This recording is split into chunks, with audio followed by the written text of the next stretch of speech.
My name is Heather Feather. I am the owner of Rare Bird Medicine, and today's topic is Make You Feel That Way. That is a dope song by a band called Blackalicious on an album called Blazing Arrow. And I would recommend absolutely anything by Blackalicious if you like positive hip hop. They're amazing. I was listening to the song the other day, and it was causing me to stew in thoughts I've had many times in this lifetime about the concept of others making you feel any given thing. When I was in junior high, I used to have a common conversation with a friend, and we would talk about if somebody comes up to you and just some rando at school and they punch you in the face, if you asked anyone, how would you respond? Most people would say, will you be angry? And for some two-leggeds, if you're in a constant reactive state, if you're not self-regulating your system, if you're not yoking the self or balancing through the breath or practicing meditation or doing things that calm the system, yeah, it's very likely that you could be reactive. And there are those that are doing all the things I just said. And, they might cry if they were having a tough time that day and it just, the straw that broke the camel's back, if you will. You also could laugh. You can be like, that's ridiculous, like, what is going on in your world that this is something you're doing with me today? You actually have a range of emotions. There are emotional charts you can look at to dip into all the water possibilities of how you can emotionally respond to a given thing. And I find usually when I'm feeling something, I'm feeling several things. I find that neurodivergent people, as a general rule, have tremendous empathy and tremendous emotional intelligence. It's just that they have so much emotion in response. The volume is very high. Their sensitivity is very high on the emotional level, and it's hard to describe. If you ask me, how are you doing? It's like, do you mean physically, mentally, emotionally, financially, spiritually? What are we talking about? What is the context under the question? And do you want me to really explain like all the ways I'm feeling? Like I'm feeling a lot of things right now. It feels really like it's overwhelmingly bright and like I want to shut my eyes, but I also feel at peace. And it's like there's a lot of things I could do to go into description of how I feel at any given moment of now. A common saying that we use here at our school is to say, like, you are making me so angry. You're making me so angry right now. And what that does is it removes responsibility from the feeler and places it squarely on the person being perceived's shoulders. You are causing me to feel something I don't want to feel, rather than I am responding reactively in an angry way in response to something that is occurring in my outer environment. And so we are at choice as to what facet of the crystal we are going to choose to perceive others, to perceive our life, to respond with in any given time frame. And there's a beautiful saying in Ireland, and I don't know the native tongue of it, even though I'm Scotch-Irish, which is they would say, the sadness is upon me. Instead of saying I am sad and identifying the emotion as being the character-based state of a being, I'm sad. I am a sad person, It's like the sadness is upon me. Emotions change. They're not in a constant state. And through those changes, we find that like, oh, I'm sad. Oh, now I'm happy. And we can move through the range of emotion without being trapped in it. It's not a static state of being. We can also misperceive the way others are feeling or what is going on in their mental and emotional state. So there's a person in the river of my life that I've mentioned before in these videos. I find very curious. I have for a long time. I find them interesting, intelligent. I think they do cool things. And I have interest in this person. And I've experienced this person vacillating between being very friendly, very connected, very amicable, cordial, to very cold, very disconnected, very not acknowledging my existence, which I find very confusing. And all of that I just stated very likely has nothing to do with me. Because we have egos and because we can be egocentric beings, it's easy to assume that someone's response on an emotional level has anything to do with you. I often have said as well that, like, you may assume that somebody's giving you stink eye, but they may just be gassy, and they're just trying to regulate their body, and they're making a weird face, and you think it's about you, and you think that they're being ugly to you or hateful to you. And so another teaching is to tell a good story. Assume the best of others. We often want to assume the worst. Ugh, they're the worst. Ugh, they're so unevolved. Ugh. It's like, that's judgment, which isn't a great thing, I would say. Like, if we're gonna be evolved, sitting and assessing what someone else is when you don't have a lot of context for why they are responding in the way that they respond, to me is not a super evolved way of witnessing the world. And I watch myself do this. It's like with this two-legged, I'd really like to get to know this person. I'm really curious about them. I find their choices fascinating. I find them also relatable, They tend to be a bit of a workaholic. I tend to be a bit of a workaholic. And so when it comes to and I'm somebody that's going to have a very involved life. I'm going to have a lot of things that demand my attention.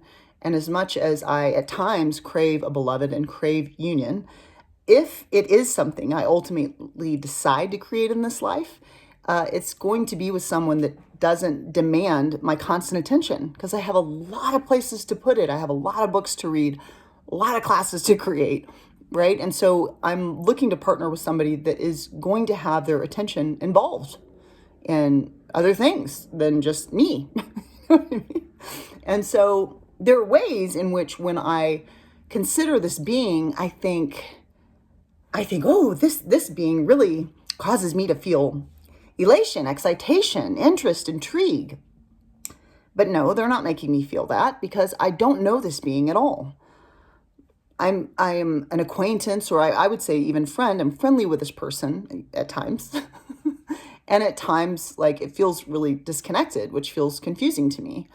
And it's very likely that it has nothing to do with me. And my tendency, if I feel somebody is being cold or distant or disconnected or being more cold windish, is for me to allow that wind to blow me out of the room and not return. It's like, well, blow me away. Like, very well, and there she goes forever. Goodbye. And so I tend to really want to place a lot of virtue and value and importance on the way that I am feeling, because the heart of the matter I've always found to be more honest. Your mind can lie. It can tell you 1,000 falsehoods. It can tell you that people are attracted to you that are not. It can tell you that people are not attracted to you that are. It can tell you that people aren't interesting that are. You haven't bothered to get to know them. It can tell you that people are bad when they are. That's no one's one way of being. It can tell you that you're unlovable. It can tell you that people don't like you. It can tell you that you're an irritant. And so your mind can lie to you, because there's 8.2 billion people on the planet. Sure, I'm sure I irritate some people. I irritate myself sometimes, but I'm not an irritant to everybody. There are many, many people in the river of my life that receive me very warmly, very lovingly, and I feel well loved and well received when I'm in their presence. I just had a beautiful, dear friends, Shisha and Jesse, visit me. They're amazing souls. And I never feel that I'm irritating them, and I never feel that they're irritating me. You know what I mean? So sometimes you're really harmonizing in the frequency with other beings. And what I want to do is pay attention to my heart. HeartMath Institute did a study of our organs. And although our skin is our largest organ, our heart has our largest electromagnetic field. The electromagnetic field of the heart is about 3 meters. The earth has an electromagnetic field. A horse has an even larger electromagnetic field than a human's. I'm about to go meet some horses tomorrow at a new friend's property. And so I will probably feel their heart intelligence before they'll feel mine, because it's even larger than ours. And so the heart I find to be very honest. It's very clear with me and very direct with me, and it doesn't ever lie. It goes, this doesn't feel good. This does feel good. You know what I mean? And that is based on my values. That's based on the character that I've built. One of the things I'm looking for in the river of my life, Heather loves to laugh. Heather, be like a child, is a teaching that Heather seeks to follow in this life. I have a great propensity and great ability to be very stoic, very studious. I love to learn. I love to teach. I love to work. And I love to laugh. I love to laugh. Laughter is medicine. And I think it's one of the finest amongst us. If you've seen The Secret, you know that it's aided some two-leggeds to heal from cancer.